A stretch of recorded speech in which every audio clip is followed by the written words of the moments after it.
In the last third of the 17th century, a number of Descartes' followers argued for the doctrine of occasionalism. According to this doctrine, God alone is the cause of every event, and created substances are merely occasional causes. The most famous 17th century advocate of this thesis was Nicolas Malebranche. Yet Malebranche was not the first of Descartes' followers to defend occasionalism. Several authors argued for some version of occasionalism in the years before Malebranche defended this doctrine in his Of the Search After Truth, published in the 1670s. This first wave of the 17th century occasionalists includes Arnold Hulinx, Gerard de Courdemois, and Louis de la Forge. For much of the 20th century, the Cartesian occasionalists were largely ignored or dismissed by English-speaking philosophers and historians of philosophy. Older Anglophone discussions typically treat 17th century occasionalism as nothing more than an ad hoc solution to the problem of mind-body interaction. On this reading, occasionalists solved perceived puzzles about how an unextended thinking mind could interact with an extended non-thinking body by simply denying that the human mind and body causally interact. This traditional picture of occasionalism has been overthrown in the past 30 years by scholars such as Thomas Lennon, Louis Loeb, and more recently Stephen Nadler. Lennon's analysis, Nadler's scholarship on the Cartesian occasionalists, and I might add also Tad Schmaltz's work on the Cartesians more broadly, have sparked renewed interest in minor or lesser figures such as Louis de la Forge and Gerard de Courdemois. Much of this newer scholarship emphasizes the connection between occasionalism and various philosophical theses drawn from Descartes. One example of this, a prominent example of this, is in Thomas Lennon's seminal paper on early modern occasionalism. Lennon argues that the early Cartesian occasionalists like Courdemois and Laforge did not advance occasionalism as a solution to a narrow problem with the interaction between minds and bodies. Rather, they thought that causal interaction between any distinct created substances is impossible. The occasionalism of Malebranche, I'm quoting here Lennon, is the historical and logical denouement of principles more or less explicit both in Descartes and in his lesser-known disciples Laforge and Courdemois, end quotes. In particular, Lennon thinks that occasionalism results from two core Cartesian theses. The first thesis, and these are on your handout, the first thesis is that modes are not really distinct from the substances in which they inhere. This entails that a mode of one substance cannot be transferred to another substance, and hence that one body cannot communicate motion to another body. The second thesis is that the act of conserving a substance and its modes in existence is identical to the act of creating it. Since the Cartesians accepted that God was the first cause of motion, Lennon argues, then this principle implies that God is also the cause of all subsequent motion. As he reads them, the Cartesian occasionalists thought that these considerations extended not just to the case of body-body interaction, or interaction between bodies, but also to other putative cases of secondary causation or causation by created substances. And the argument that he outlines is remarkably like the argument that Dr. Mutaroglu talked about earlier today, coming from Al-Ghazali. On Lennon's view, excuse me, as he reads them, the Cartesian occasionalists thought that these, I think I might have already said this, thought that these considerations extended not just to the case of body-body interaction, also to other putative cases of causal interaction. So on Lennon's view, and here I quote him again, occasionalism was but a consequence of the metaphysics adopted by the Cartesians in their general account of change, end quotes. I'm sympathetic to Lennon's analysis. However, I think that Lennon, and much of the more recent literature on occasionalism, places too much emphasis on the extent to which the Cartesian occasionalists were simply drawing out the logical implications of Descartes' views. Lennon's analysis is one example of an attempt to link occasionalism to some specific philosophical principles that serve as the underlying, motivating reason that Cartesian philosophers adopted the doctrine of occasionalism. And other attempts have included linking occasionalism to anti-essentialism, to voluntarism, to nominalism, to temporal atomism. However, Hulinx, Laforge, and Courdemois did not accept occasionalism merely because it is entailed by a narrow set of Cartesian principles as they interpreted them. Rather, I think that they argued for occasionalism because they saw it as a way either to explicate or to extend the Cartesian system. Cartesians adopted occasionalism in response to a variety of broad, systematic considerations, and not in response to any one line of reasoning. The textual evidence supports this conclusion in two ways. First, it shows that there was no one line of reasoning or one set of premises common to all of the first wave of Cartesian occasionalists. The reasoning that Lenin describes as plausible as a reading of Cordomont, but it's nothing like the argument that Poulenc uses to defend occasionalism. Likewise, although Laforge and Cordomont give similar arguments, Laforge presents arguments that appear neither in Poulenc nor Cordomont. So, they don't all give the same argument, and Lenin's description, Lenin's analysis fits at most really just the case of Cordomont. Second, and to discuss that further would take far more time than I have today, what I want to focus on is another point. And the second point, the second way in which the textual evidence does not support this reading, is that these authors, these first-wave Cartesian occasionalists, the arguments they give do not bear out Lenin's analysis. To make this point clear, I'm going to focus on the example that best fits Lenin's characterization, namely the case of Giraud de Cordomont. I'll argue that even for Cordomont, occasionalism is not just an inevitable consequence of Descartes' views about the nature of motion and God's role as the conserving cause of the universe. Cordomont argues for occasionalism in his Six Discours sur la distinction et l'union du corps et de l'âme, published in 1666. His principal argument for occasionalism appears in the fourth of his Six Discours. It consists of a single overriding argument, along with arguments supporting each of his main premises. His main conclusion in his fourth discourse is that God alone is the cause of all motion. Cordomont begins by arguing that no body is a cause of motion. He then argues that since there are only two kinds of substances, namely bodies and minds, it follows that the cause of motion must be a mind. Next, Cordomont presents a series of independent arguments for the conclusion that human minds do not cause any motion in the world. Cordomont thinks that these arguments show that the volitions of human minds are not causes of motion. He concludes that, quotes, the soul moves the body in the same sense that we may say that one body moves another body, end quotes. Human volitions and the motions of bodies are what he calls occasions for the motions that we observe in the world, not the causes of those motions. If bodies do not cause motion, and if human minds do not cause motion, then Cordomont argues it is God that causes all motion. Lenin's reconstruction of the occasionalist's reasoning fits most closely with Cordomont's arguments from the beginning of the fourth discourse, where he's discussing the conclusion that motion is not caused by bodies. He begins his fourth discourse by presenting a proof, quotes, following the method of the geometers, end quotes. His proof is based on 5 axioms. They're listed on the handout, so I won't read them now. And 5 axioms. He says that it follows from the first and second of his axioms that, quotes, no body has motion per se, end quotes. He takes this to show that bodies do not have any intrinsic motive power.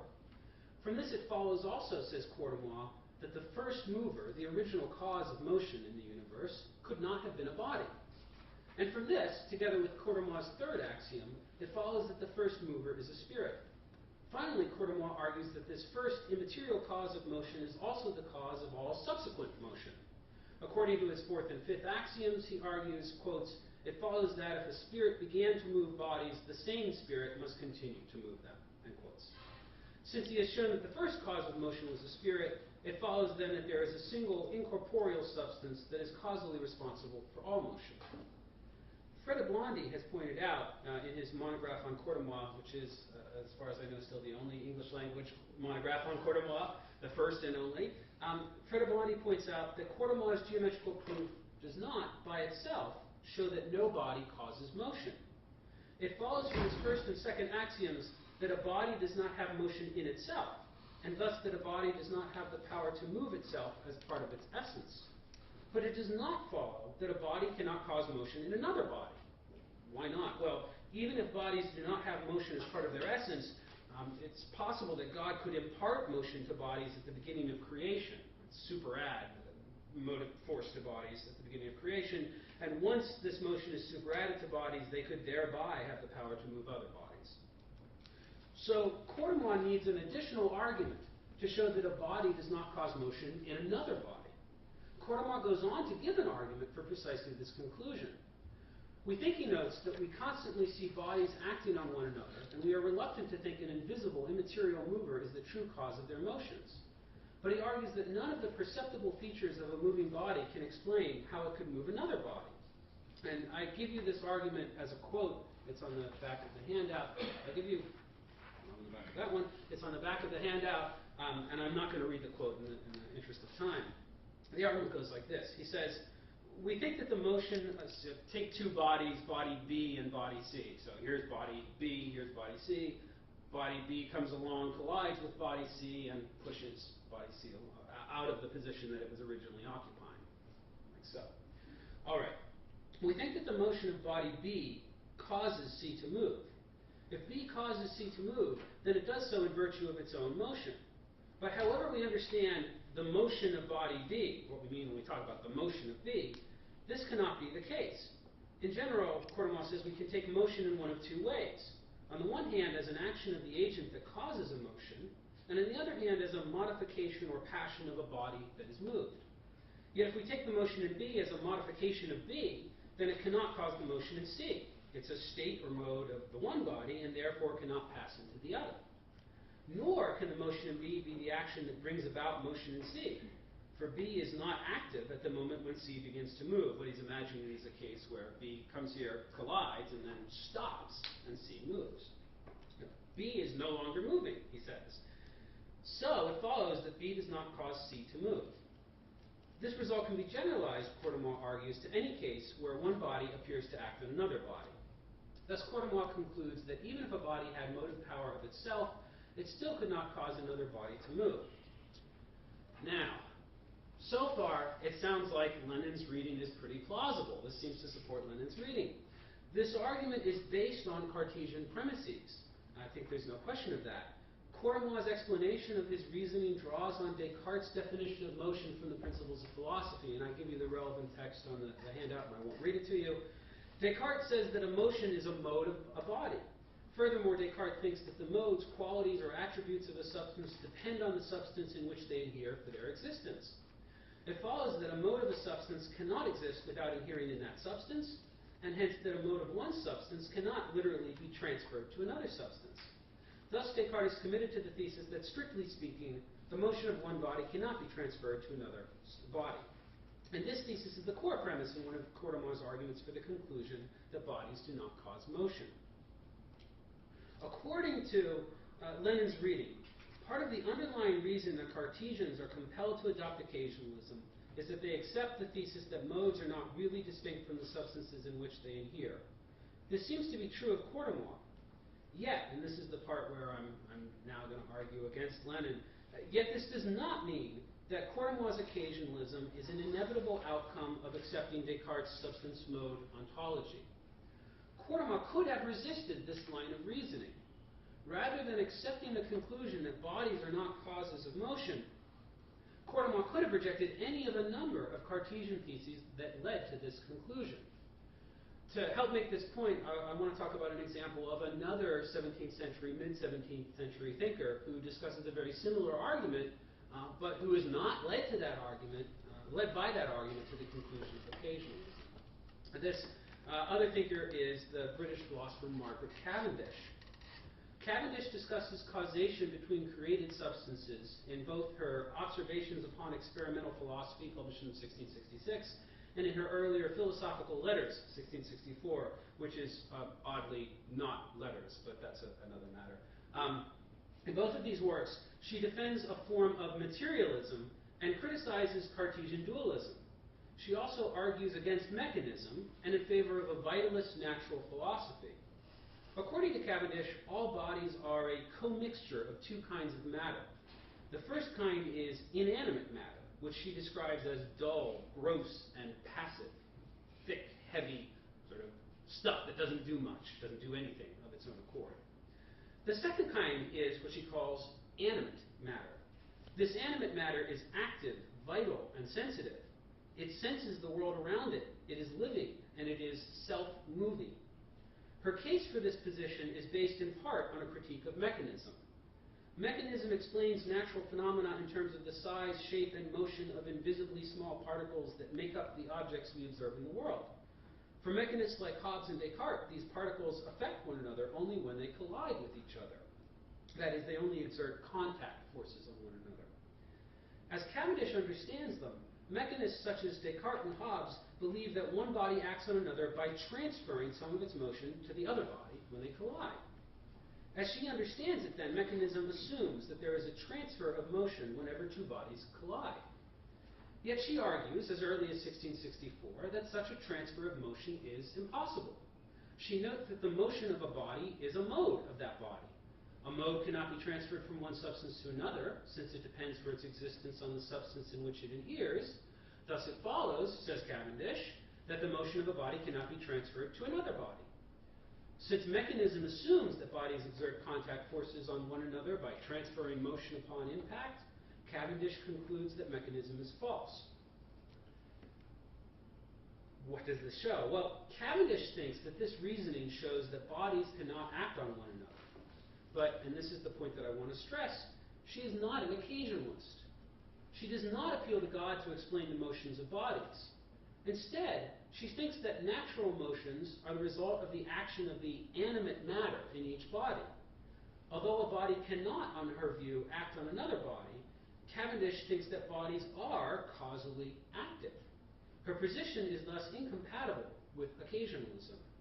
Occasionalism entails the thesis that created substances do not have any active causal powers.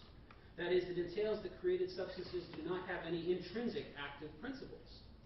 So occasionalism about natural motion implies that bodies do not have any intrinsic active principles, any intrinsic motive power to move themselves or one another.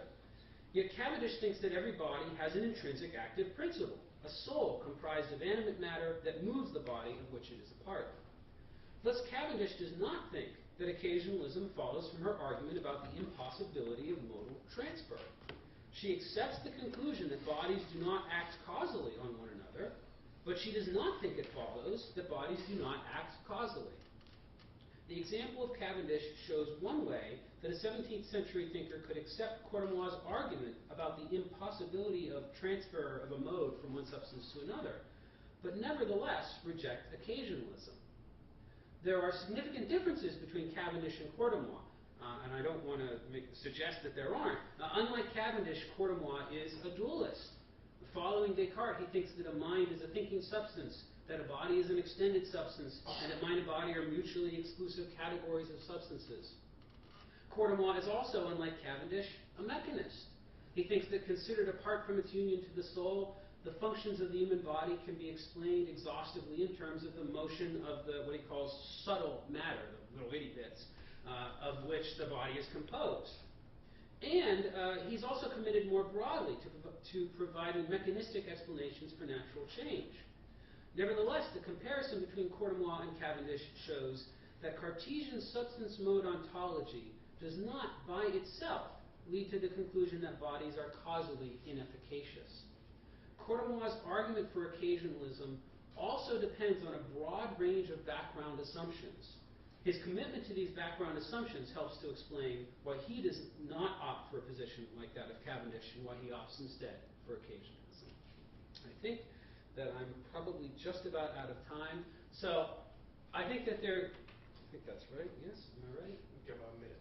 A minute? Oh, perfect. So there's some objections there's an objection you might make here that Courtois' position is still Cartesian in a sense, or that occasionalism is still inspired by his Cartesian views, and I think that in an important sense that's right, and I don't want to deny that. I'd like to say some more about his motivations. I think that there's a motivation that Courtois has that inclines him to occasionalism, or that gives him a reason to accept occasionalism that is not found in Descartes, but that's something that I'm not going to have, I think I perhaps better not say any more about right now, and I'll stick with the point that for Courtois, this argument that Lenin says is the reasoning that leads Cartesian thinkers to occasionalism, Courtois says something like this, but the point I hope I've made is that that reasoning by itself is not sufficient to explain why he accepts occasionalism. Thank you.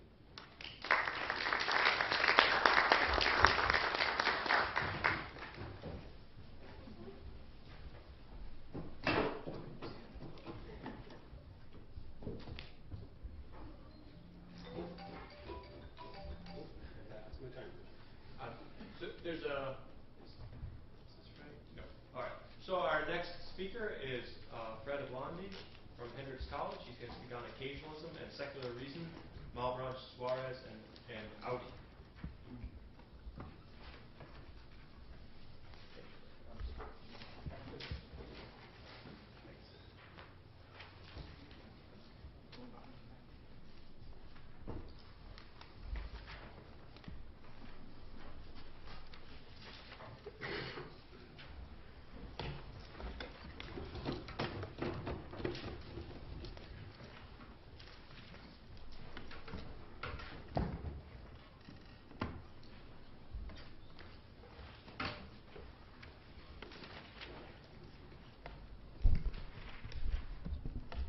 Well, before starting with the presentation, let me do two important things very quickly. One is, again, to thank Nazif for organizing the conference in general and for his invitation to me in particular, and all those who helped to organize today's event. I'm grateful to you.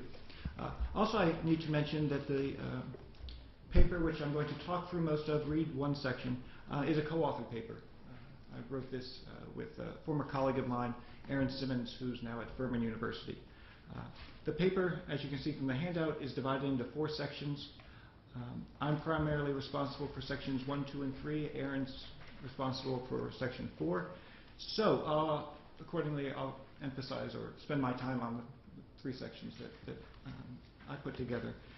Even more specifically, after reading a brief introduction, I think I'd like to talk through sections 1 and 2 probably more quickly than I ought to, but just to make sure I get the conclusion in, I'll do that. So, one of the major philosophical/scientific developments of the 17th century was the introduction of a radically new way of conceiving of the natural world. For Galileo, Descartes, Hobbes, and their followers, scholastic philosophy, particularly insofar as its account of explanation depended on the Aristotelian doctrine of forms and appealed to hidden qualities, as well as to final causes, was out, and was replaced by an understanding which held the world to consist of objects of mass in motion following strict deterministic rules. Some took the implication of this new way of conceiving of the world to be that nature as a whole could be understood as requiring no divine activity to be as it is. So an interesting philosophical subplot of this time period was the reaction of theistic philosophers to this apparent implication. Descartes, for example, stressed the need for God as creator and continuous conserver of the world and its inhabitants, as well as an understanding of the human soul as free from any deterministic causal order. Spinoza, on the other hand, accepted the determined order of nature and identified it with God, and in doing so rejected the supernatural altogether. In contrast to both these alternatives is the response offered by Nicholas Malebranche, and if you're not familiar with him, his dates are 1638 to 1715. He was a Catholic priest who accepted the mechanistic account of efficient causality underlying Cartesian physics, but who responded to the threat, quote-unquote threat, of a material world in which all causality is reduced to efficient causality between unthinking objects by removing all true causality from the created substances and making God the sole true cause.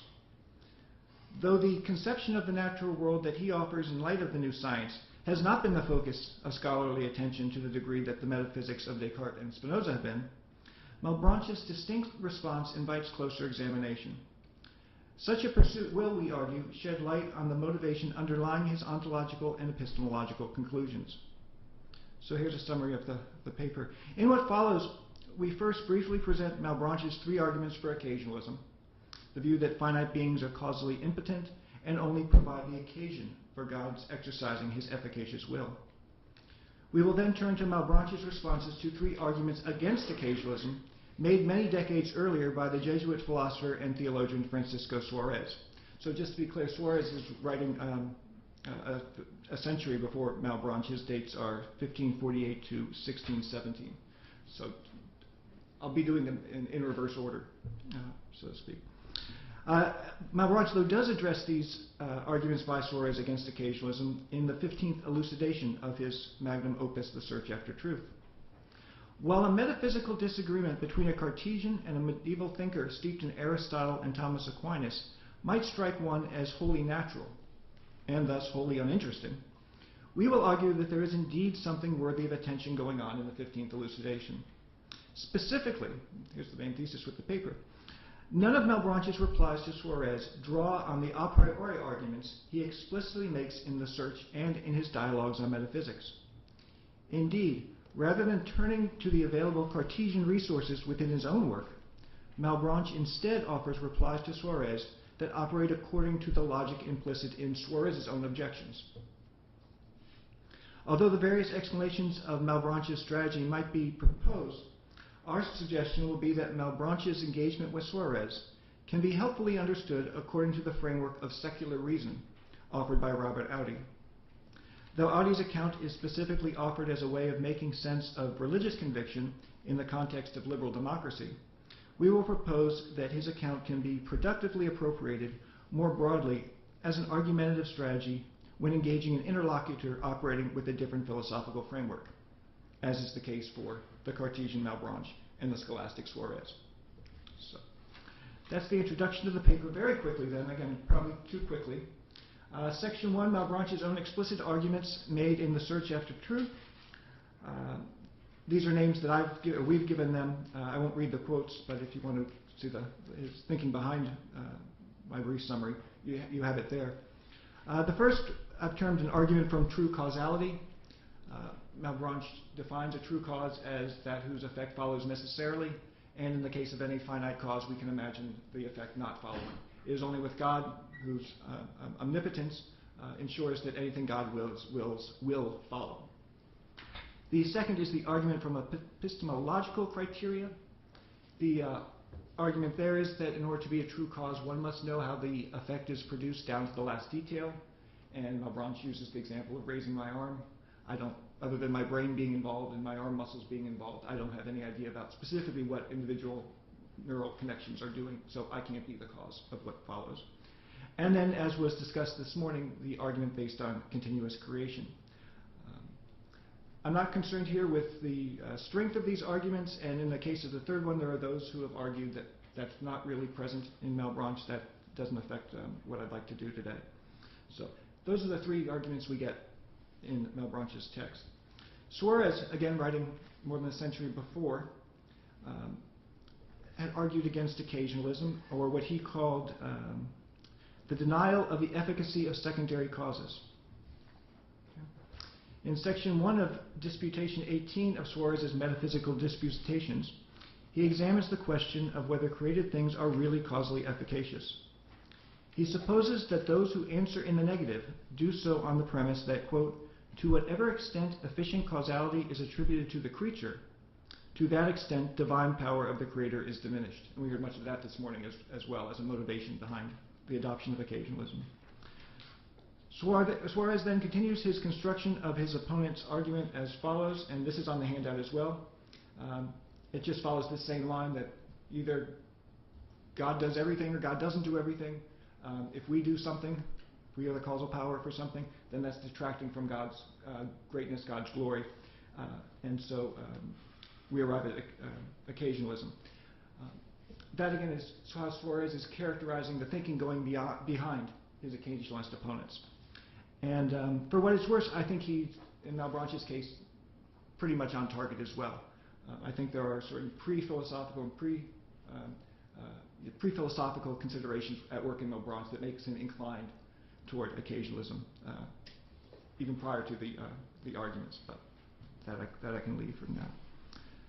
So, okay. And then there are the three arguments in particular that Suarez makes. I've got them on the handout too. The first is just an appeal to experience. Look around you.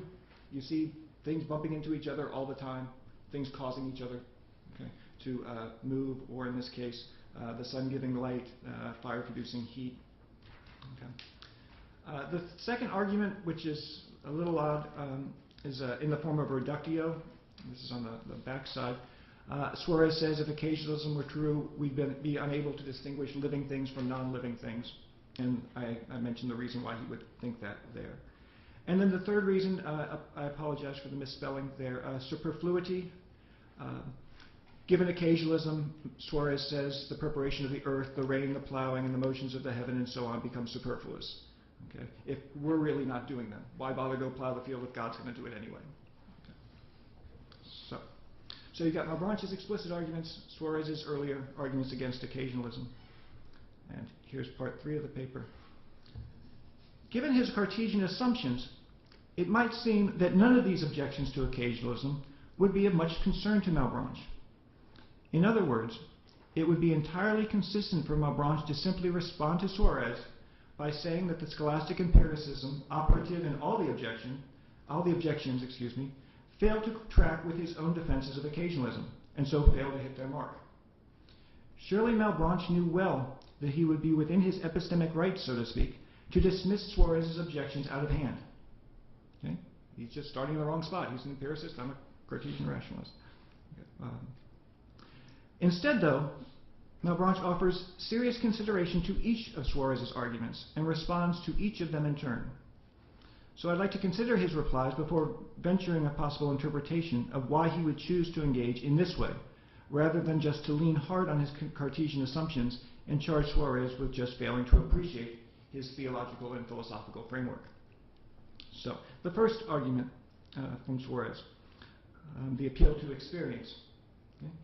We could recognize, and you have the longer quote here, and I think I will read this one. Malebranche does agree in the search that Suarez is right. He says, on the surface anyway it seems, quote, "Men never fail to judge that a thing is the cause of a given effect when the two are conjoined, given that the true cause of the effect is unknown to them. This is why everyone concludes that a moving ball which strikes another is the true and principal cause of the motion it communicates to the other, and that the soul's will is the true and principal cause of the movement in the arms and other such prejudices. Because it always happens that a ball moves when struck by another, that our arms move almost every time we want them to, and that we do not sensibly perceive what else could be the cause of these movements." Malebranche's point here is anticipatory of Hume.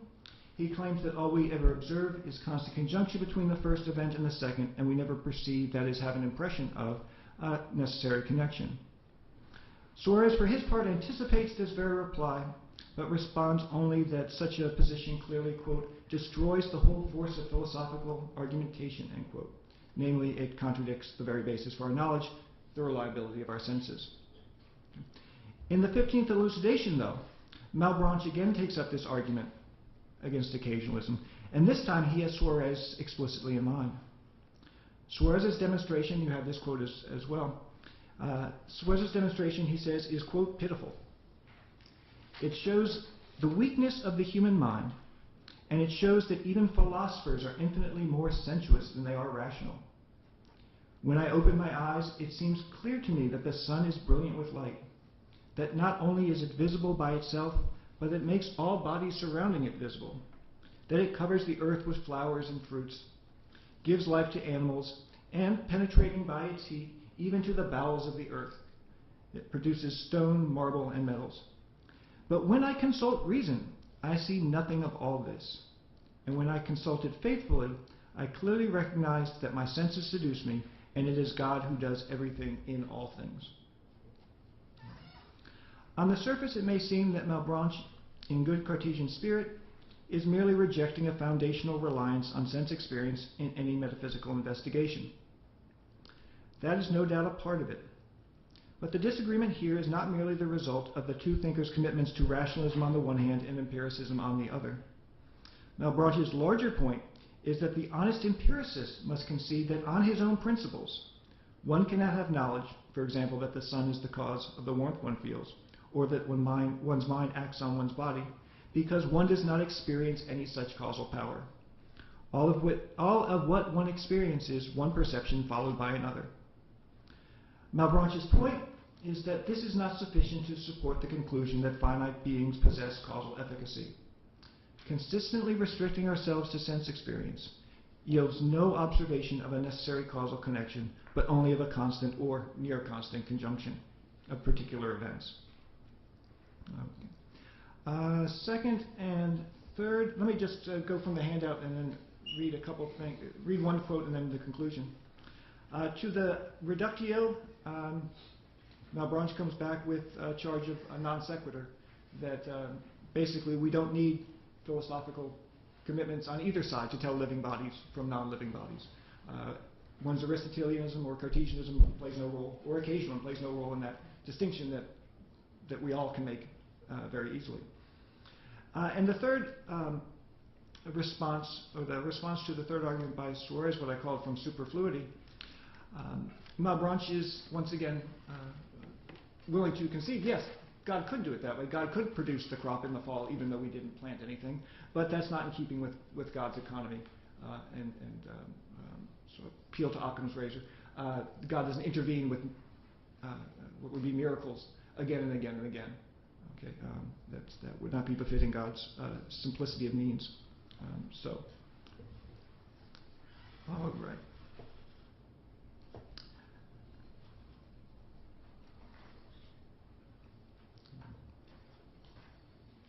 Okay, here it is. Having now very quickly run through Malebranche's replies to Suarez, it might strike one as odd that none of the arguments for occasionalism laid out in part 1 of the paper, that is, arguments found explicitly in Malebranche's writing, appear in the 15th elucidation. Indeed, we can now see that Malebranche's responses to Suarez show that it would be wrong to characterize their dispute as primarily a disagreement between a scholastic empiricist and a Cartesian rationalist. Again, Malebranche could have simply invoked basic Cartesian principles and thereby rejected empiricism from the start. Okay? He could have just argued, as he had previously done, that occasionalism clearly follows from his basic commitments, but he does not, so the question is, why not?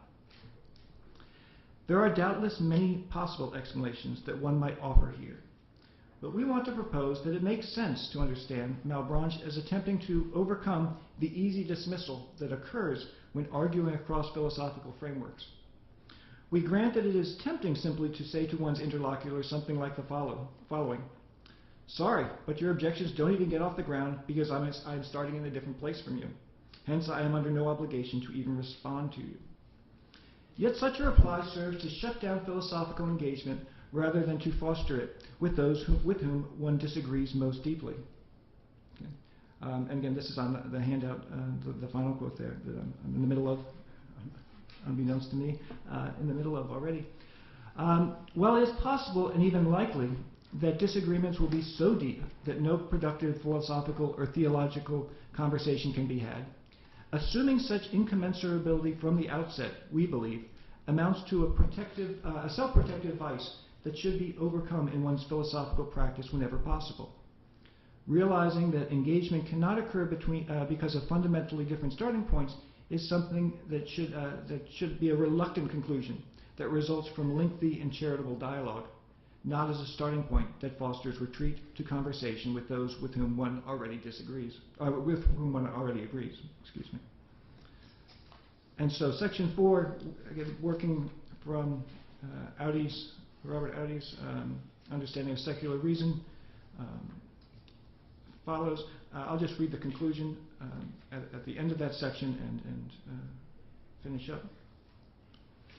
So, after discussing Audi, we say, we neither endorse nor reject Audi's notion of secular reason as the best option for political discussion within generally liberal democratic societies. Nonetheless, we do take his basic insight as important. If one wants to engage those who start from different places and operate with different different basic beliefs, then it is simply bad strategy to expect that reasons assuming alternative evidentiary structures will be compelling. It is the basic idea that we propose as operative within Malebranche's replies to Suarez. So notice that all of Malebranche's 3 positive arguments, the one from true causality, from epistemic criteria, and from continuous creation, assume a generally Cartesian framework, and further quite specific theological commitments regarding omnipotence and omniscience that are consistent with Cartesian metaphysics. Given that Suarez rejects such a framework,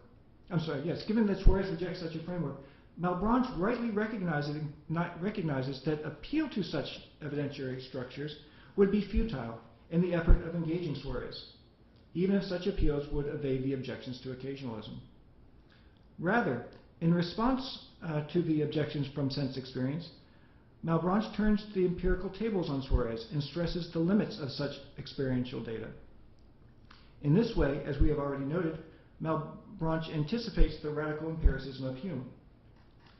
Similarly, in response to Suarez's proposal of a reductio regarding operative distinctions between living and non-living things, Malebranche holds fast to Suarez's own evidence, namely the very distinctions we in fact do make. And finally, regarding the objections concealing human action, Malebranche appeals to Suarez's own attempt to affirm the dignity of the divine nature by explaining that God need not operate always according to miraculous interventions, but according to laws that flow from God's own willed activity. In all three cases, it would be difficult to conclude that Malebranche is himself motivated by empiricism, the priority of practice to theory, and a specific conception of the divine life as bound by physical laws. Nonetheless, as in Audy's notion of secular reason, Malebranche recognizes that his interlocutor can admit such evidentiary structures and, accordingly, appealing to them is good strategy.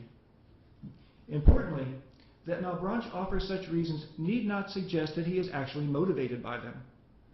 As indicated by his own three positive arguments for occasionalism, Malebranche is motivated by an entirely different set of reasons. But those reasons would be only worth mentioning in response to Suarez if Suarez shared the same basic assumptions that undergird those reasons actually counting as good evidence. Rather than expecting Suarez to come to where he is, Malebranche goes to where Suarez is, and, hence, ends up giving a much more compelling account of occasionalism as a result. Ultimately, even if one is a scholastic empiricist, there are good reasons to think that occasionalism remains a plausible account of causation. Thank you.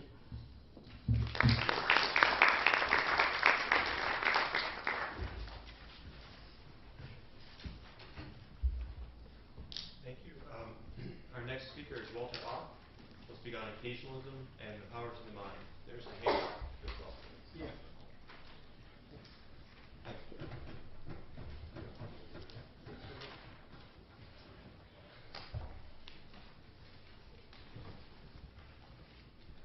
I'm going to stand because I have a hard time thinking while I'm sitting.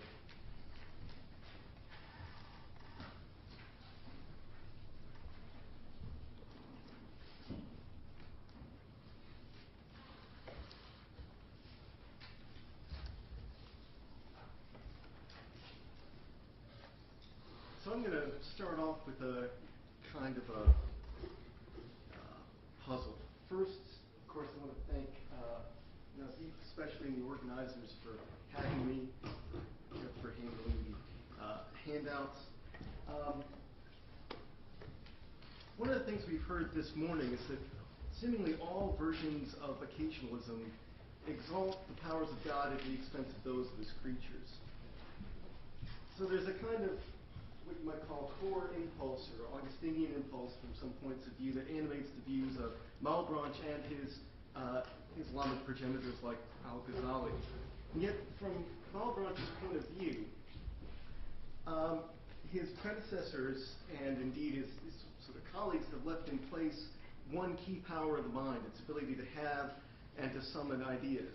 So Malebranche then proposes what he calls the vision in God doctrine. And the claim is that minds don't have any ability even to have ideas. They can't summon ideas on the appropriate occasions, they can't remember ideas, and they can't even have ideas in their tiny, finite minds. And as far as I can tell, this doctrine doesn't even find so much as an answering echo in the Islamic tradition or in other post-Cartesian occasionalists. So I'm going to defer to the experts here, but at least reading Ghazali's Incoherence of the Philosophers and some other things, it doesn't look like you find any kind of anticipation or hint or move in this direction. So here's a quotation from Al-Ghazali.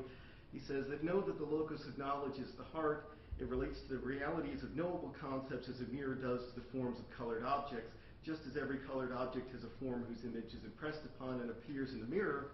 So every knowable concept has a reality whose form is impressed upon and becomes manifest in the mirror of the heart. Now I realize it's often hard to tell how to interpret a particular passage from Al-Ghazali. I'm the last person to claim to be able to do so. So I'll be interested in hearing what the rest of you have to think about it. But if you take that passage on its face, it looks like the basic structure of Aristotelian intentionality is in place. You've got this idea of forms being impressed on something or being present at least, in the heart, which is the right substitute for the mind. So, at least from my admittedly limited point of view, it doesn't look like the vision in God doctrine has any really clear antecedents. And when you look at it from this kind of distance, the theory can seem both sort of poorly motivated on its own and just logically independent of occasionalism. And what I'm going to try to argue is that it's neither. It's plausible, if not inevitable, development of the core Augustinian impulse. So insofar as we're concerned to deny creatures powers as occasionalists, Malebranche is going to say we ought to be denying human minds even the power to summon ideas. Now, to make this case would take a long time, and in the 16 minutes that are left, I'm not going to be able to make that entire case. So I want to focus just on a couple of arguments from Malebranche's Search After Truth that I think really bring out this interdependence between vision and God and the occasionalism, and really bring out this theme of claiming that the mind really doesn't have the powers that we often think that it does. And of course, this is related to, but I think independent of, this worry that we were having this morning about how free will fits in. This is, I think, an entirely separate kind of worry about powers of minds. So if you look at the handout here, I've got these two arguments that I set out. I think the contemporary scholarship is right to point out a serious problem with argument 1, and I'm going to argue that argument 2 actually works, and the two arguments are linked in this way. So what I want to focus on are these arguments not against so much the Aristotelian view as against the Cartesian view and the doctrine of innateness. So Descartes has this view that, as he puts it in Meditation 5, I can as if bring forth ideas from the storehouse of my mind. So there the claim seems to be that you've got this kind of storehouse of ideas, and the mind just goes in and picks the right one on the right occasion.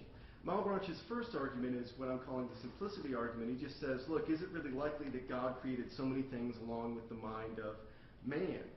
Is that really likely? And of course, it's a tacit appeal to simplicity, that God would not have created all of these extra entities, namely ideas in finite minds. And I think the consensus is, and Tad Schmaltz might have been one of the first to point this out, that really Malebranche is ignoring the tanquam bit, right, the as-if bit in that little quotation from Meditation 5, that Descartes doesn't literally think of our minds as storehouses of ideas, but he thinks of them instead as simply having the disposition to summon an idea on the relevant kind of occasion. That's the sort of starting point. That's, I think, the contemporary consensus, and I think that's right. I think Descartes does not mean to say that the mind is literally stocked with this infinite set of ideas. There's a second argument, though, that I think has been a bit neglected because the first one seems to go wrong, the selection argument. It says, how does the mind know which idea to go and fetch from its storehouse? So suppose you bought the Cartesian picture of minds being stocked with their ideas. You've got to explain now how it is that the mind on a certain occasion can go and summon the right idea. If you walk into the warehouse, you've still got to pick the right idea to represent the object in the environment. And that's what Malebranche is saying you can't do. So my claims really quickly are just going to be that whether Cartesian ideas are innate dispositionally or not makes no real difference to argument 1. And secondly, that the two arguments together are effective against Descartes. That Descartes holds either that minds can summon the appropriate ideas or he doesn't. If he thinks that they can summon the appropriate ideas, he's just wrong. If he thinks that they can't, and hence that it's sort of God doing it, then the simplicity argument comes into play. So let me briefly reconsider the simplicity argument before moving on to the selection business. So it's true that Descartes' ideas are innate only dispositionally. Does that mean that Descartes just thereby wins the simplicity contest, that he's got a slimmer ontology than Malebranche thinks he does? And the answer to that is clearly no. Once the disposition is triggered, it's going to produce a numerically distinct idea in the mind of the subject, and that, from Malebranche's point of view, is going to pointlessly double the idea in God's mind. So, although it's true that Descartes isn't nearly as bad off as Malebranche thinks he is, right? Descartes clearly doesn't think that minds have this infinite storehouse. It's still not clear that Descartes is going to win on that one. He's still invoking new entities in finite minds here. There's another point that I won't get into, which would take us more into metaphysics. I've got this sort of controversial claim that dispositions don't come for free, and a further argument about that. I do think, though, that the simplicity argument really is not enough. It's a funny thing about simplicity arguments that they're powerful if your target is a set of entities that are explanatorily superfluous, that don't do any good. Of course, you could have, we could come up right now with the simplest possible view. We could just say everything is water, right? There's just one thing and it's water. That doesn't seem like a great view, even though it's going to win lots and lots of simplicity contests. So what Malebranche needs to do is to show that these extra entities, these ideas in finite minds, really are doing no explanatory work, and that's what the selection argument is supposed to do. So the selection argument is going to say, okay, let's pretend that there is this sort of resource in minds that allows them to summon, whether dispositionally or categorically, the relevant ideas. Let's pretend that that works. Let's pretend, too, that it does some explanatory work, that is, that it's explaining how cognition happens in sensory contexts, and suppose that the mind has this ability. Even so, the argument's not going to, the position isn't going to work. So here's the selection argument. I've divided it up into A, B, and C here. Even if the mind had a storehouse of all the ideas, it would be impossible to explain how the soul could choose from them to represent them to itself. How, for example, the soul could make itself instantly perceive all the objects whose size, figure, distance, and motion it discovers when it opens its eyes. That's the sort of complex scenario where you open your eyes in an environment with a multitude of objects and have to go to the storehouse and pick the right one. And notice there that whether you're talking about dispositions or categorical states of minds just doesn't seem to matter. It's still up to the mind to summon to trigger that the right disposition. B things get a little bit easier, and we say, let's just talk about a single object like the sun when you're in the presence of the sun. He says, since the image of the sun imprints on the brain doesn't resemble the idea we have of it, and since the soul doesn't perceive the motion the sun produces in the brain, it's inconceivable that it should be able to use that information to choose which idea. So that's the claim. Okay, from my point of view, it's important to see that the dispositional stuff is irrelevant and that there's really no difference made to the argument whether you accept which particular reading of Descartes you accept. It's still true, though, that there might be an issue of distortion. So perhaps Malebranche has just invented another straw man to complain about in place of our original one. So the question really about the straw manning objection is whether Descartes, in fact, thinks it's up to the mind to select which ideas to summon on a particular occasion. So here's my quick answers. If yes, then he's vulnerable to the selection argument. That's what the selection argument's going to do, is to show you that that picture doesn't work. If not, then he's vulnerable to the simplicity argument because he's granting that those ideas that are innate in the mind don't do any explanatory work. In the interest of time, I'm not going to get too much into the details of Descartes' view. I think here Descartes' views are enormously complicated. They're so complicated that I don't even want to talk about them anymore. I've given up hope of figuring out what Descartes thought he was doing. I think part of the problem is that he's very often changing his mind in response to developments in his theory of perception. So I think what I've definitely given up hope on is coming up with one view that Descartes consistently holds. So I've settled for three different views here. Let me just quickly sort of go through the relations among them. And again, I don't think this set of positions is exhaustive. I think there might be 6 or 8 or 10 different views. But to keep things simple, I've picked 3. There's a kind of early view in the world that treats perception in a way that doesn't seem to involve ideas at all. And Pat has pointed out cases in the second meditation where something roughly similar seems to be going on. So on this early view in the world, it looks as if what's happening in sense perception is just that the mind directly inspects the brain. And in the early work, Descartes' calling the brain state an idea. Why he's doing this, right, who knows? But that seems to be what's happening. So if that's the view, then there really isn't any choice about what idea to summon. You're just getting some kind of cognitive contact with reality through the mind's awareness of the brain.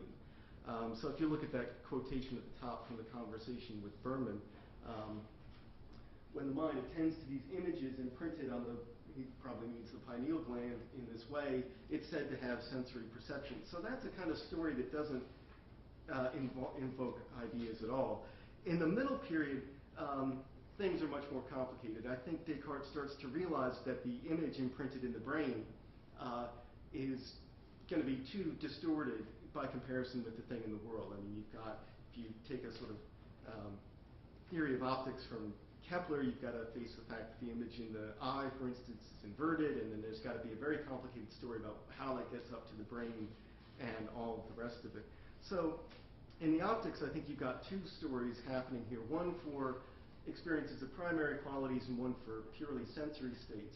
When it comes to sensations, there's no selection of ideas. I think this is fairly clear that God just sets up the laws in such a way that when your brain is in state X, you get phenomenal state Y, and that's it, right? So there's no work the mind has to do there. In the primary qualities, Descartes gives you this theory of natural geometry. So it's a story about how, on the basis of awareness of your eyes and perhaps brain states, the mind is able to calculate things like distance, position, size, shape, that kind of stuff. So there's a kind of unconscious natural geometry happening. And then in the Passions of the Soul, I'm not really sure what Descartes' up to there, but at the end, he seems to go for a completely automated view, where it's just either God's doing it at every moment, or it's just a function of the way the psychophysical laws are set up. So I think the natural geometry story is clearly there in the optics and some other things and sort of drops out. But in any case, you get this kind of three-step model, at least if we're dealing with the last two stages. You get the image traced in the mind on the static model, or the motions in the brain, that's the dynamic stuff. The mind somehow has to become aware of these brain states, and then on that basis, the mind summons or represents the appropriate idea. So let's go back in the last couple minutes here and look at the selection argument again with that in the background. So again, the selection argument is assuming that it's up to us. Let's look at the argument of B. Malebranche says the image imprinted on the brain doesn't resemble the idea we have of the sun, nor does the brain image resemble the sun itself. If there was a resemblance there, you could maybe get a handle on how it was that being aware of something happening in your brain could help you go select the right idea. There'd be a kind of resemblance there. Malebranche just says there isn't. Now, I think Descartes became aware of this, and that's why he moves over to the dynamic model. It's the brain motions now that are doing the work. And Malebranche just in C says we just don't perceive motions in the brain. Why he thinks he's entitled to this is unclear to me, especially since in other places in the search he seems perfectly fine saying that the mind is aware of what's happening in the brain. But in any case, I think once you give up the resemblance claim between whatever's happening in the brain and what's happening in the world or the idea, then there really is no story to tell about how that selection would work, how that selection process would happen. So let's look at some Cartesian replies here. You might say, look, there's only one idea of extension. Maybe this is what the piece of wax argument is supposed to show you in meditation too. Maybe there's just one innate idea of extension to be summoned on any occasion, as long as we're ignoring sensations and secondary qualities. I think this is probably right, so that it's not as if you have to decide which of 7,500 dispositions to trigger. There's just one innate idea of extension. But look at how Malebranche puts it in C. He says, and this is where I think the Lenin-Olskamp translation is wrong. He says what the mind can't do is see the sun as having a determinate size. So all you've really done is change the question at that point. It's still a difficult question. How would you contract the innate idea of extension to the shape that you need in the environment? And then the second one is, doesn't the theory of natural geometry solve all these problems? Well, Descartes, I think, didn't think so, because he kind of stops talking about it, which is a great solution for any problem that a philosopher faces. It's just, don't talk about it anymore. I think the theory kind of sits uneasily, and this isn't a profound or original claim, it's hard to really square that with Descartes' views about the nature of the mind and the transparency of the mind. You've got to posit these almost Kantian continual judgments happening below the level of awareness. And so Malebranche, I think, can just say, is that a really plausible story that finite minds like ours are doing these unconscious, right, not phenomenologically available calculations? So I don't think the replies work. Let's then, in the last minute here, look at the automated view. Suppose you just give up on the mind summoning the appropriate idea or triggering the right disposition. You just automate everything. In fact, that in a way is exactly the view that Malebranche himself is going to give you. Once you make that move, Malebranche is going to say, well, now there's really no argument at all for why the mind has to have its own ideas. Now all the ideas can be outsourced to God, because one way or another, God's going to be doing all of that work himself. So the conclusion then is just that the vision in God doctrine is not a kind of isolated quirk in Malebranche, but it really comes from this same core impulse that we see in all the occasionalists that tries to deprive created beings, including finite minds, of their powers and accord those powers to God. Thanks for your time.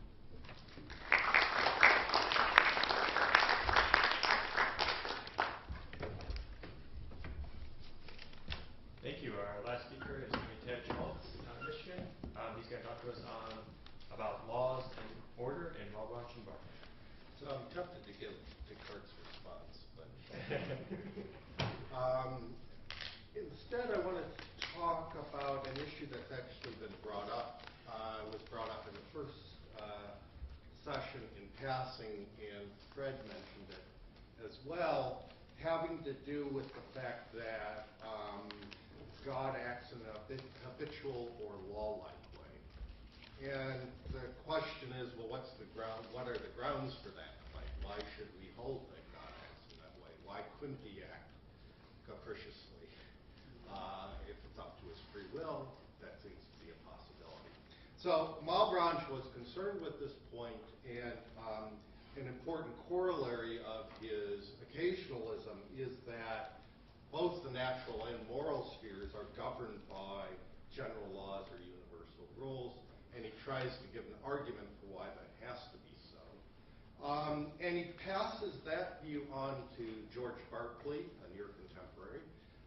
Berkeley accepts the same principle that in both nature and in morality, general laws, universal rules hold sway. But what I also want to point out, and I don't think this has really been emphasized before in the literature, at least I haven't seen it, is that they give importantly different arguments for universality holding in these spheres. And I want to draw attention to the important differences between their arguments. So let's start with Malebranche and the natural order, natural laws in immutable order. And I'll read a little bit and talk through some. So let's start with the claim in Malebranche that, this is a quote, "The study of nature is false and vain in every way when a true cause is sought in something other than the volitions of the Almighty or the general laws according to which he constantly acts." And as we'll see later, there's almost an identical quote in Berkeley to this effect. So what I want to focus on in this passage is the appeal to, as he put it, general laws according to which God constantly acts. This is really, for Malebranche, crucial for his response to the problem of evil, for the problem of reconciling occasionalism, God is the cause of everything that happens in nature, from the fact that disastrous things happen in nature. The famous example of Malebranche is the house crushing the honest man to death. Right? God could have prevented that. It was within God's power, and Malebranche grants this, that God could have prevented this. But Malebranche says he could have only done so by means of what he calls particular volitions, in a particular instance, avoiding a disastrous effect. But insofar as he acts by general volitions, he has to permit these sorts of disastrous effects. So the question is, well, so why Does God act by general volitions for the most part? Malebranche allows for miracles in particular cases, but for the most part, God acts in a law-like way. And the question is why, if these evils come about? And this will be important when we point of contrast with Berkeley. For Malebranche, the reason, the primary motivation for God's acting in accord with general volitions and not intervening and preventing disasters is just the desire for his own glory, for his own perfection. It honors God's glory more to create a world governed by simple general laws than it does for him to intervene miraculously and prevent disastrous effects of general laws. So God does it for his own sake, for love of himself. That's clear in Malebranche. So that's with regard to nature. Let's talk about moral laws. So Malebranche holds that just as the natural realm is governed by general natural laws, so the moral realm is governed by general moral laws that derive from what he calls relations of perfection.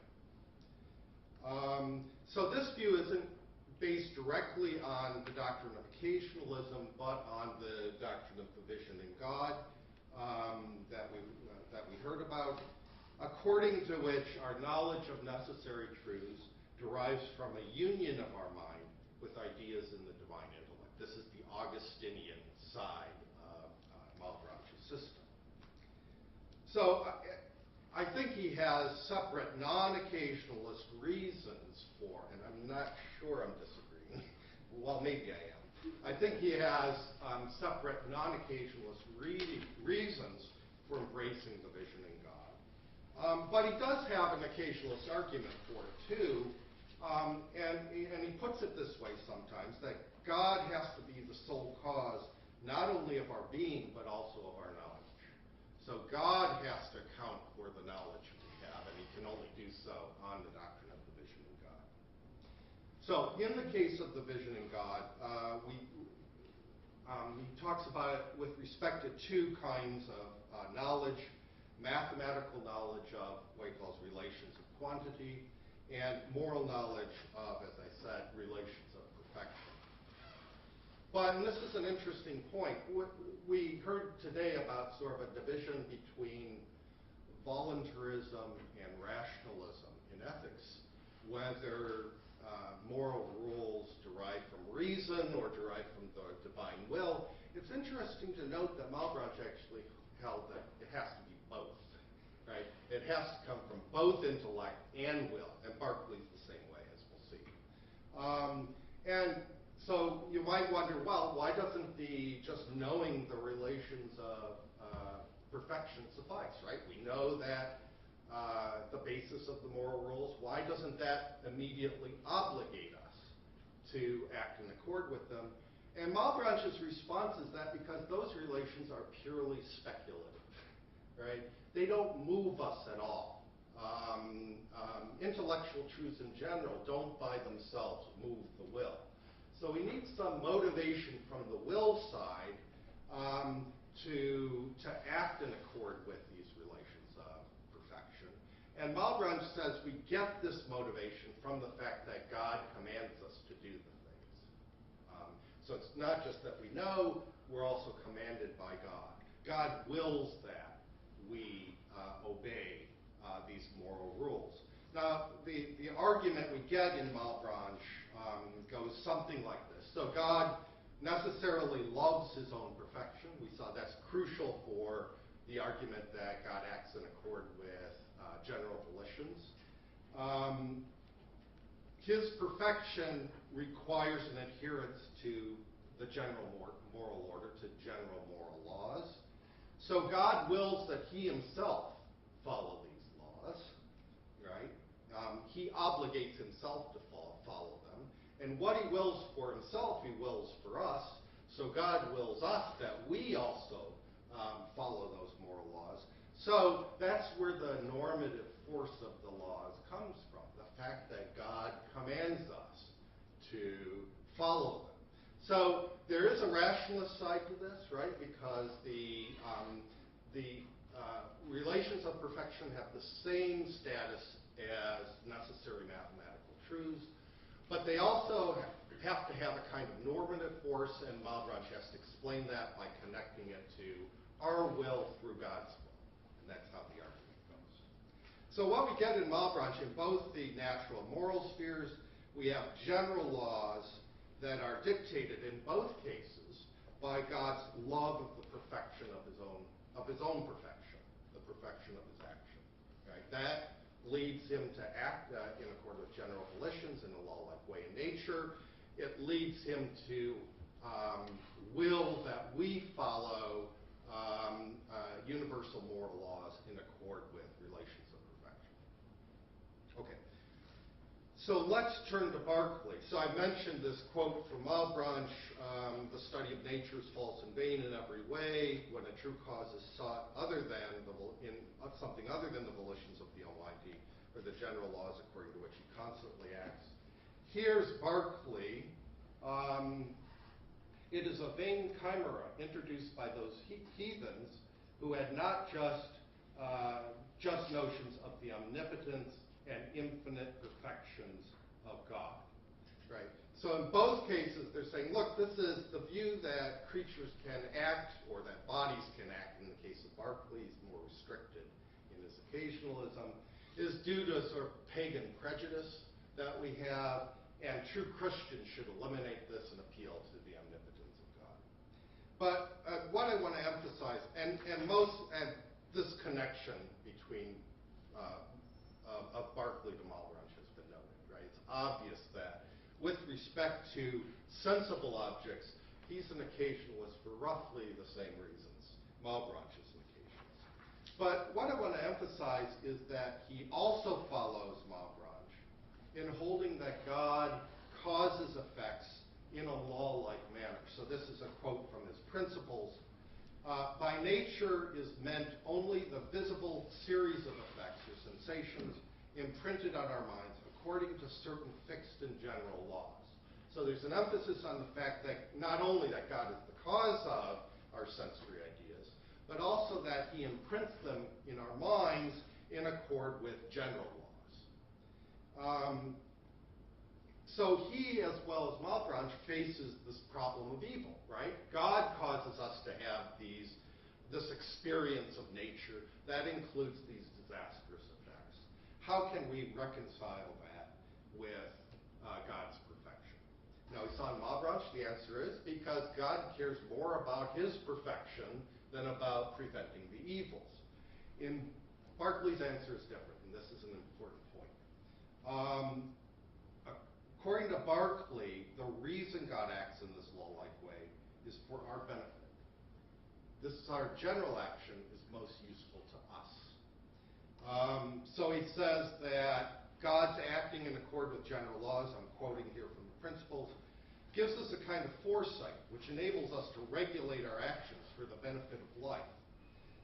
And without laws like this, we should be all in uncertainty and confusion, and a grown man no more know how to manage himself in the affairs of life than an infant just born. So why does God act in these law-like ways? So there will be predictability for our sake, right? So that we'll be able to plan for the future. If God didn't act in this way, it'd be chaotic, right? Now, what I want to emphasize here is there's no appeal here to God's perfection in acting in this way. God doesn't have himself in view in acting in accord with general laws. It's the perfection of his creatures, the good of his creatures that he's most concerned about. And that, I think, may be a subtle difference, but I think it's a very important difference between Malebranche and Berkeley.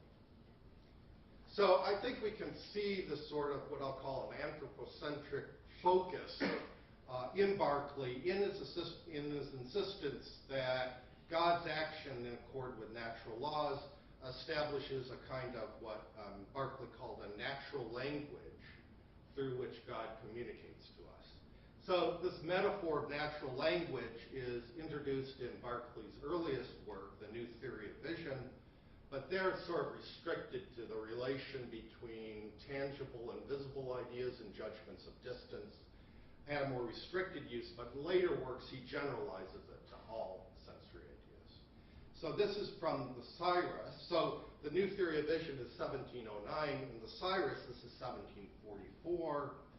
He says that what we experience in nature, this is a quote, is a foundation for general rules, and these are a grammar for understanding of nature, a grammar that we can use to foresee what will come to pass in the natural course of things. And then he concludes that as the natural connection of signs with the things signified is regular and constant, it provides a most coherent, entertaining, and instructive discourse. So why does God act in law-like ways? So he can speak to us, to direct us in certain ways. So we can have this natural grammar that allows God to communicate with us. That's the reason for God's acting in the natural realm according to general rules or general laws. Now, with regard to the issue of the justification of natural evil, I think there are grounds for saying that Malebranche is in a stronger position here than Berkeley, because it's not clear that the usefulness to us of the natural discourse of the general rules outweighs the natural evils. Wouldn't we just be better off if God prevented these evils from occurring? But this concern doesn't arise on Malebranche's view, right? Because God doesn't do it for our benefit. He does it for his own benefit, for love of himself. And so he doesn't have to justify the fact that we suffer through God's acting in accord with general volitions. Well, the point is not to make you comfortable. The point is for God to show his glory. Okay? But I think that Berkeley does have strong theoretical motivation for emphasizing that the natural laws are beneficial to us. And that's because, as we'll see, he takes our welfare to be central to the explanation of the general laws of morality as well. And so he can provide a sort of unified account of the basis of general laws in both nature and morality. In both cases, it will be due to God's concern for our welfare. That's why he acts in accord with general laws in nature and commands certain general rules in the case of morality. So let's look at Berkeley's view of moral laws. And this is from a work that isn't studied much, but it's the one place where you really get Berkeley's theory of morality. It's called Passive Obedience. And it's about pretty much unconditional obedience to the sovereign. I'm not going to say anything about the argument for that, but in the course of his discussion of that, he talks about the basis for moral laws.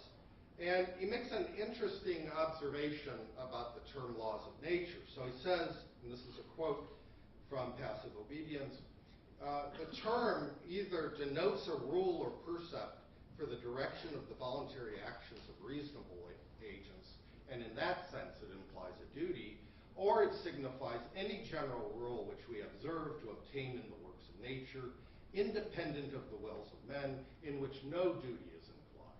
So with the second sense, let's call it the descriptive sense, right? No normative implications, it's just how things go in nature. But then there's this other sense of law of nature which implies a moral duty, which has normative force. And that's what he's going to focus on in passive obedience. So there is this difference, but he wants to say still there's this similarity between what holds in nature and what holds with respect to morality, and in both cases, general laws are going to hold sway. So he says that just as God's actions in nature, are not adapted to particular views, but all conform to certain general rules that are excellently suited to promote the general well-being of creation. Note that, right? That's the motivation for acting in accord with general laws of nature.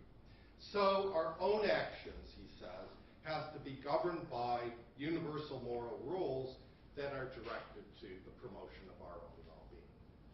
And in passive obedience, Berkeley is essentially what we would call a rule utilitarian, right? So his view is it's in our best interest to act in accord with certain general rules, as opposed to act utilitarianism, which says do that which produces the most, whether it's in accord with the rule or not.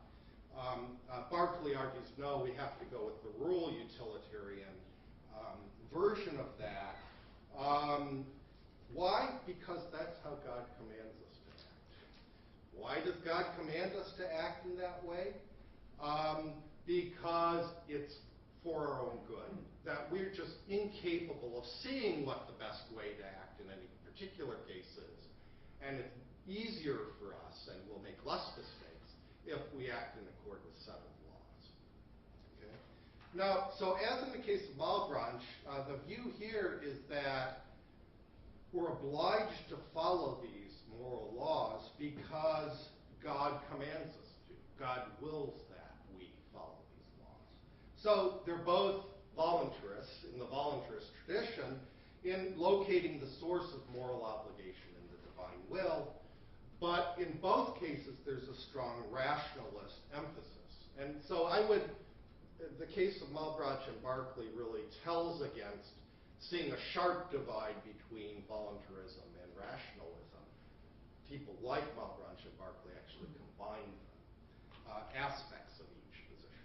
So with respect to the voluntarism, it's that God has to will the laws for them to have any normative force. In the rationalist side, though, we saw in Malebranche the view that, well, these moral laws derive from necessary relations of perfection. And you have a similar view in Berkeley, that the moral laws are, this quote from Passive Obedience, are eternal rules of reason because they necessarily result from the nature of things and may be demonstrated by the infallible deductions of reason. Right? So it has a rationalist basis, but it gets its normative force from its connection to the divine will. But just as Malebranche and Berkeley differ on the primary reason for God's adherence to natural laws, so they differ on the precise reason that God wills that we obey particular moral laws. So for Malebranche, it's God's love of his own perfection that leads him to will that we conform to the moral order. Just as his love leads him to produce, this love for himself leads him to produce natural effects in accord with general laws. But in Berkeley, both the natural and the moral orders are directed to our benefit. It's God's concern for us, not for himself, that serves as his primary motivation for acting in accord with general laws in nature, for imposing general moral rules on us with respect to morality. Okay, so some concluding remarks. The importance of Malebranche's occasionalism is not restricted to the view that God is the sole locus of causal power. There's also his emphasis, particular in response to the problem of evil, that God acts according to general laws. We've seen that this emphasis is not restricted to the natural sphere, but also is prominent in Malebranche's discussion of morality. Berkeley clearly, I think, is following Malebranche in insisting on the generality both of God's action in nature and of his moral requirements for us. But there's a decidedly anthropocentric turn in Berkeley's account of God's preference for generality. So here's an interesting question. Why did Berkeley turn in this way against the more theocentric account of generality we find in Malebranche? That's a good question. I'll have to leave a discussion of it for another time. Thank you.